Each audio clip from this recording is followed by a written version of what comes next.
Is Vinita Vishnoi, welcome back to my channel. तो आज हम लोग बात करेंगे बायोटिक एजेंट के बारे में और उसमें भी हम डिस्कस करेंगे pollination by insects. So pollination by insects is called entomophily. Entomophily में जो भी इंसेक्ट्स इन्वॉल्व होते हैं वो बहुत डिफरेंट टाइप्स के होते हैं। आपको पता है ये लार्जेस्ट आर्थ्रोपोड्स जो है वो लार्जेस्ट फाइलम होता है जिसमें इंसेक्ट्स बिलोंग करते हैं। So it is bees, wasps, butterfly, ants, locusts, grasshopper, bugs. There are different insects who are helping in the pollination. Now there should be some features. Flowers के कुछ features होने चाहिए जिसके वजह से जो insects होते हैं उनको visit करते रहने चाहिए और जब visit करते हैं उसमें pollination process भी हो जाएगा। तो क्या features हैं? सबसे पहला नेक्टर। ऑब्वियसली हम कोई भी काम करते हैं बिना मतलब के नहीं करते, तो वैसे ही इंसेक्ट्स भी तो किसी मतलब से आना चाहिए ना, तो वो मतलब प्लांट्स को जनरेट करना पड़ेगा। फ्लावर्स में वो कैरेक्टरिस्टिक्स होने चाहिए जिससे ये जो इंसेक्ट्स है उनकी तरफ अट्रैक्ट हो जाए। नेक्टर प्रोड्यूसिंग फ्लावर्स होने चाहिए, ऐसे फ्लावर्स होने चाहिए जो नेक्टर प्रोड्यूस करे, वाटरी शुगरी फ्लूइड होना चाहिए, तभी तो इंसेक्ट एक बार आएगा तो बार बार आएगा। ठीक है, so this is the first thing which should be there in the flower. दूसरा, किसी फ्लावर के केस में पोलन ग्रेन्स एडिबल होते हैं और एडिबिलिटी की वजह से कि वो खाने लायक पोलन ग्रेन होते हैं, इसी लालच से भी कुछ इंसेक्ट्स उनको विजिट करते हैं। जैसे कि रोज के केस में, मैग्नोलिया के केस में the pollens are edible. Next is खुशबू, फ्रूटी स्मेल, ठीक है, फ्रेग्नेंट। तो फ्रेग्रेंस जो है ये होना चाहिए, सेंट होना चाहिए, जिसके वजह से भी insects will keep on attracting towards the flower. तो ये जैस्मिन, ऐसे कुछ फ्लावर्स होते हैं जिनके सेंट की वजह से इंसेक्ट्स उनकी तरफ अट्रैक्ट हो जाते हैं। Then it should be brightly coloured, चाहे उनका पेटल हो, चाहे सेपल हो, चाहे लीव्स हो, चाहे स्टेमन हो, कुछ होना चाहिए, ब्राइटली कलर्ड होना चाहिए जिससे इंसेक्ट्स उनकी तरफ खिंचते आए। जैसे कि यूफोरिया के केस में जो है इट्स लीव्स एंड बोगनविला के केस में जो होते हैं वो लीव्स और उनके पेटल्स बहुत जिम्पेरियंट बोलते हैं, those are very attractive. Small flowers in group, जो छोटे छोटे फ्लावर्स का बहुत बड़ा एक ग्रुप बन जाता है जिससे फ्लावर बहुत प्रोमिनेंट विजिबल होता है, जिसे हम बोलेंगे कॉन्स्पिक्यूअस होना चाहिए फ्लावर। तो वो ग्रुप में आने की वजह से दे बिकम कॉन्स्पिक्यूअस और इंसेक्ट्स की नजर में आते हैं। Then stigma should be sticky, ठीक है, ताकि जो पोलन है वो जो ये स्टिग्मा है, स्टिग्मा ऐसे कुछ स्टिकी सब्सटेंसेस रिलीज करता है जिससे जैसे ही इंसेक्ट्स उनको विजिट करे तो वो उनको उनकी बॉडी पे से पोलन को ले सके। पोलन ग्रेन स्पाइनी होने चाहिए ताकि वो स्टिक हो सके, इंसेक्ट को हेवी होने चाहिए। एंड ऑब्वियसली मैंने आपको पोलन किट के बारे में बताया है, इंसेक्ट पॉलिनेटेड फ्लावर में उनके पोलन में ये पोलन किट प्रेजेंट होता है पोलन के ऊपर, तो उसकी वजह से वो स्टिकी हो जाते हैं और इंसेक्ट को वो स्टिक हो जाएंगे। टू सस्टेन विजिट, कि मैंने बोला ना इंसेक्ट की विजिट बनी रहनी चाहिए, इंसेक्ट एक बार आया तो बार बार आना चाहिए, तो वो उसके लिए एक रिवॉर्ड सिस्टम होता है। क्या रिवॉर्ड्स है कि इंसेक्ट अगर ठीक है आएगा तो उसके बदले में उस इंसेक्ट को क्या रिवॉर्ड मिल रहा है। सो रिवॉर्ड नेक्टर हो सकता है, पोलन ग्रेन हो सकते हैं, and in fact in case of yucca and amorphophallus, इनके फ्लावर्स जो होते हैं बहुत बड़े होते हैं, इनके केस में they give a very friendly and safe place for these insects to lay their egg. ठीक है, तो ये सारे रिवॉर्ड्स होते हैं जिनके वजह से इंसेक्ट का विजिट होता ही रहता है प्लांट्स के ऊपर। Now I am going to talk about some special adaptations of the flower और वो कैसे अडेप्ट करते हैं पॉलिनेशन के लिए। So first is सेल्विया। सेल्विया एक फ्लावर है, प्लांट है, उसके फ्लावर के बारे में हम डिस्कस करेंगे। ये जो मैकेनिज्म देता है that is called turn pipe और लिवर मैकेनिज्म। इसमें दो फंक्शनल स्टेमेन होते हैं। One stamen, suppose this stamen is fertile and जो दूसरा स्टेमेन होता है वो स्टेराइल होता है, and they both are connected. Then इनके जो पेटल्स होते हैं वो बाई लिप्ड होता है। आप देखिए दो लिप्स लाइक स्ट्रक्चर दिख रहे हैं, and this is the stigma. अब होगा क्या, this is the young flower, young flower के केस में जैसे ही इंसेक्ट्स आते हैं और इनका जो नेक्टर होता है, you will find the nectar towards the lower lip, इधर प्रेजेंट होता है नेक्टर। सो जैसे ही इंसेक्ट्स आते हैं, इंसेक्ट्स वो इस तरफ टर्न होते हैं, लोअर लिप्स की तरफ। तो जैसे ही इंसेक्ट्स इस तरफ नेक्टर के लिए आते हैं, they will disturb, they will sit here and वो क्या करेंगे, इस स्टेराइल स्टेमेन को पुश करेंगे बैकवर्ड, और बैकवर्ड पुश करने की वजह से, let me make a insect over here, उसके विंग्स, ठीक है, दिस इज द इंसेक्ट। तो जैसे ही इस इंसेक्ट ने पुश किया स्टेराइल स्टेमेन को, ये वाला जो स्टेमेन है वो बहुत क्लोज आ जाता है इंसेक्ट के, और क्लोज आने की वजह से वो जो पोलन है उस इंसेक्ट को स्टिक हो जाते हैं, and this happens in case of this young flower. ठीक है, तो यंग फ्लावर में ये हुआ। अब दूसरा होगा क्या कि जो फ्लावर ओल्ड फ्लावर्स होते हैं, ठीक है, ओल्ड फ्लावर के केस में ये जो स्टेमिन है ये विदर हो चुका होता है, विदर मतलब ये खत्म हो चुका होता है। तो होगा क्या, ये इंसेक्ट है, जैसे ही इंसेक्ट, और उनके केस में ये जो स्टिग्मा है वो थोड़ा डेवलप हो चुका होता है ओल्ड फ्लावर के केस में। सो जैसे ही इंसेक्ट आते हैं टुवर्ड्स द लोअर लिप, इस बार क्योंकि स्टेराइल फर्टाइल एंथर नहीं है, this stigma will bend on the insect and they will take up the pollen from the insect's body. तो young flower से उनको pollen grain मिल रहा है and old flower से उनको stigma. So young flower से वो pollen लेके गए हैं old flower की तरफ, and old flower में क्योंकि stamen नहीं है, fertile stamen, stigma जो है वो insect की body को touch करता है and they will pick up the pollen grains from the insect. And this happens in case of salvia. Now I am going to tell you some more example. Like अभी मैंने ये वाली बात की है यूका के केस में किस तरीके से एग ले किया जाता है, that too I am going to teach you. Before that you can take a screenshot. Next we will talk about the plant yucca. इसको moth pollinate करता है, Pronuba yucacilla. इसको आप Tangenticular yucacilla भी बोल सकते हैं। इसमें होता क्या है, जो प्लांट होता है उसका जो फ्लावर है, that flower is having simple, the flower is bisexual. ठीक है, ये फ्लावर जो है इट इज बाइसेक्सुअल।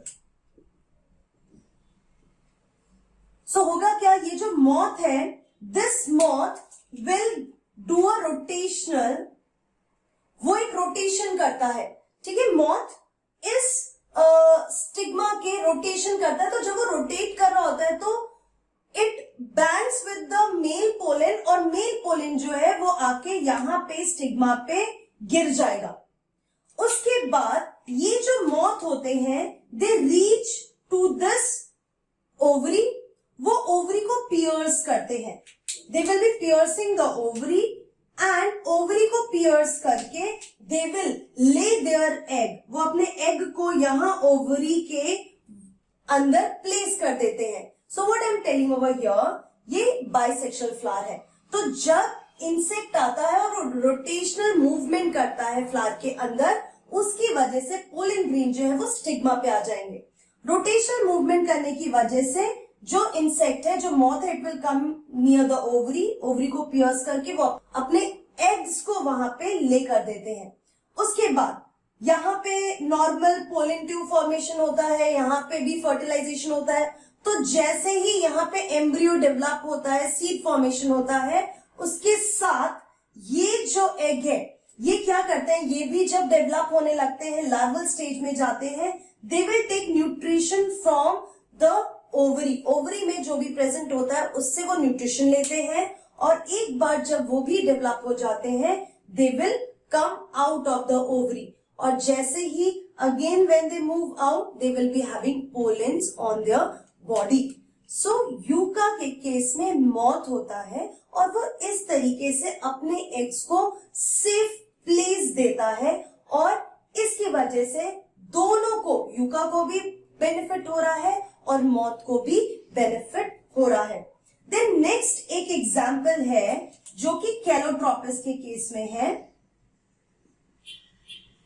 कैलोट्रोपिस के केस में ये जो पोलन ग्रेन्स होते हैं they are in a bag like structure like this, pollinium, ठीक है, इसे पोलिनिया बोलते हैं। इस पोलिनिया में ये पोलन सैक, पोलन ग्रेन्स है, these are the pollen sac.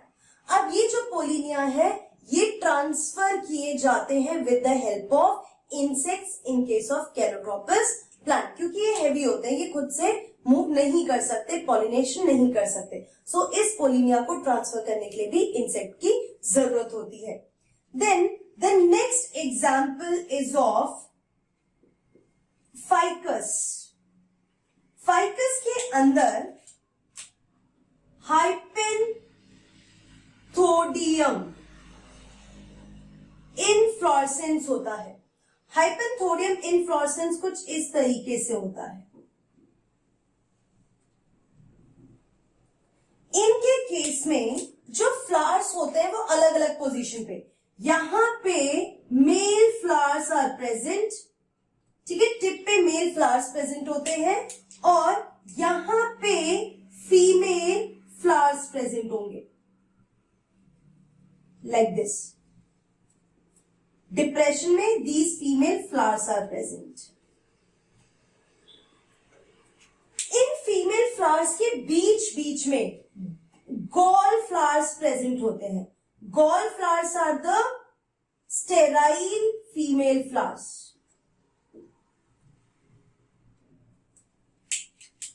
सो मैं लेबल कर रही हूं, दिस इज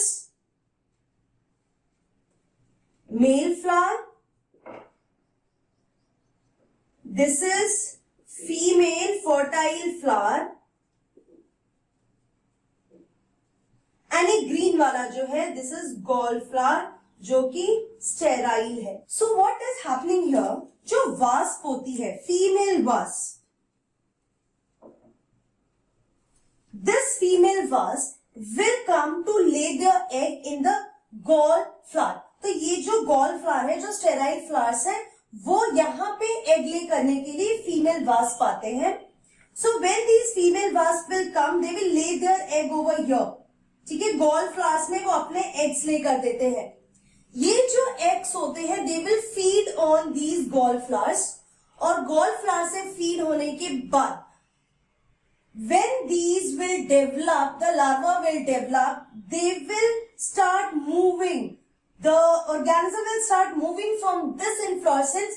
तो move होते वक्त when they will pass through the male flowers, the pollen grains will stick on their body, and when they will go on the other flower, again pollination will occur. But इनके case में क्या हो रहा है, ये जो female wasp आई ना पहले, तो फीमेल वास्प जब आई तो उसकी बॉडी पे पोलन स्टिक थे दूसरे फ्लावर्स के, तो वो पोलन स्टिक होने की वजह से व्हेन इट केम टू ले द एग, गॉल फ्लावर में जब वो अपने एग ले करने के लिए आई तो उसकी बॉडी पे जो पोलन थे they will come in contact with these sterile flowers and the fertilization, pollination has done and then fertilization will take place. After that ये जो एग है वो भी डेवलप होते हैं। डेवलप होने के बाद जब वो गॉल ब्लैडर पे अच्छे से फीड किया और जब वो बाहर निकलते हैं, क्योंकि यहीं पे मेल फ्लावर्स हैं, उन वो जो पोलन है उन ऑर्गेनिजम्स की बॉडी पे स्टिक हो जाते हैं, and then again when they will land on some other inflorescence pollination will occur. So ये कुछ टाइप्स मैंने आपको बताया। सो मेडिटेरियन ऑर्किड जिनको ऑफिरस कहते हैं, दे show sexual deceit. Sexual deceit का मतलब क्या होता है, ये जो ऑर्किड फ्लावर होता है तो इसका एक पेटल कुछ इस तरीके से रिजेंबल करता है कि, so the next example is Mediterranean orchids, ophrys जो उसका एग्जांपल है, एंड वो सेक्सुअल डिसीट शो करता है। इसमें जो पॉलिनेटर्स हैं वो बीज हैं एंड बम्बल बीज। एक्चुअली क्या है, ये जो ऑर्किड होता है ना, ऑर्किड का जो पेटल होता है, the petal shows resemblance with the female बीज। तो उसकी वजह से, क्योंकि पेटल फीमेल बीज जैसा शेप देता है, रिजेम्बलेंस देता है, उसकी वजह से जो मेल बम्बल बीज और बीज होते हैं they will come on that petal, और पेटल के पास जब वो आते हैं सूडो कॉपुलेशन की वजह से, because it is not the female bee, it is a flower, तो the copulation will be pseudo, false copulation की वजह से जो पोलिन ग्रेन्स होते हैं वो उनके बॉडी पे स्टिक हो जाते हैं. Then again they will go on some other orchid for the same reason, for pseudo copulation. Again they will dust the pollen on the body of the stigma of another flower. So this is also an adaptation for pollination, कि जो flower है वही female insect जैसे show करेंगे, pattern show करेंगे, resemblance दिखाएंगे, जिसके वजह से मेल जो इंसेक्ट्स है वो अट्रैक्ट होंगे और इस वजह से पॉलिनेशन हो जाएगा. So these are all adaptations for the pollination in different plants जो हमने कुछ इंपॉर्टेंट के बारे में डिस्कस किया है. So this is all about the characteristics of insect pollinated plants. So with this pollinating agent के बारे में हमारा पूरा टॉपिक फिनिश हो गया है. Now onwards we are going to discuss about the pollen pistil interaction. Plants में fertilization कैसे होता है, डाइकॉट मोनोकॉट में एम्ब्रियो फॉर्मेशन कैसे होता है, सीड कैसे होते हैं, everything we will be discussing. So see you in my next video. Till then keep learning and be safe.